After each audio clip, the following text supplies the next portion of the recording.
এক পিঠ আমার হয়ে যাচ্ছে, আমি উল্টে দেবো মাছগুলো।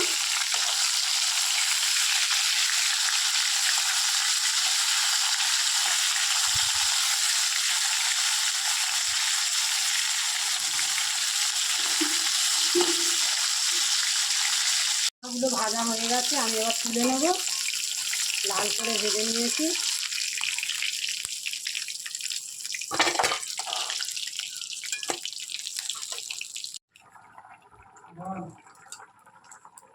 শুকনো লঙ্কা ফোড়নে,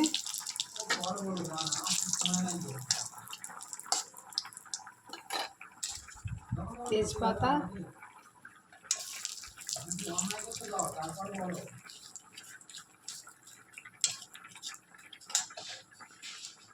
জিরে,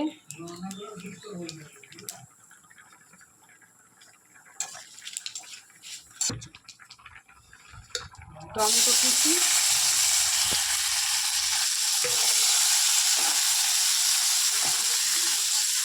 সামান্য নুন দেবো টমেটোর মধ্যে,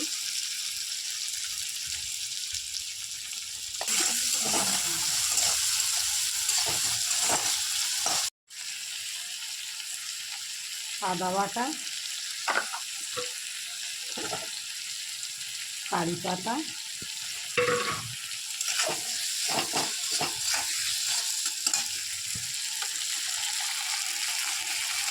হলুদ দিয়ে,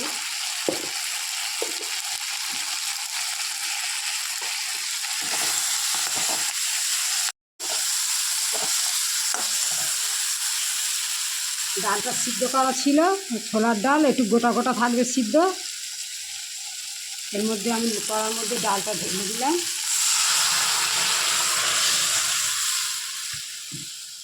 জল শুদ্ধ ডালটা ঢেলে দিলাম কড়ার মধ্যে।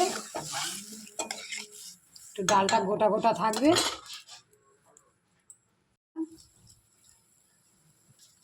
টকবক করে ফুটবে, তার মধ্যে মাছের মাথাগুলো অ্যাড করে দিয়ে দেবো। ডালটা ফুটে গেছে, আমি এর মধ্যে মাছের মাথাগুলো দিয়ে দেবো। একটু ভালো করে নেড়ে দেবো। এটা টকবক করে ফুটবে। এর মধ্যে ঘি দেব, 1 চামচ ঘি, গরম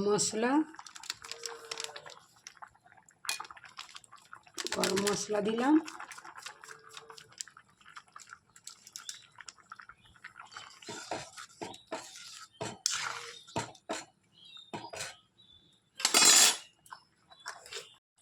আমার ছোলার ডাল দিয়ে ট্যাংরা মাছের মাথা দিয়ে রান্নাটা আমার রেডি হয়ে গেছে। আমি এবার একটা গামলার মধ্যে ঢেলে নেব। আপনারাই দেখতে পারেন ট্রাই করে রান্নাটা কেমন হয়েছে।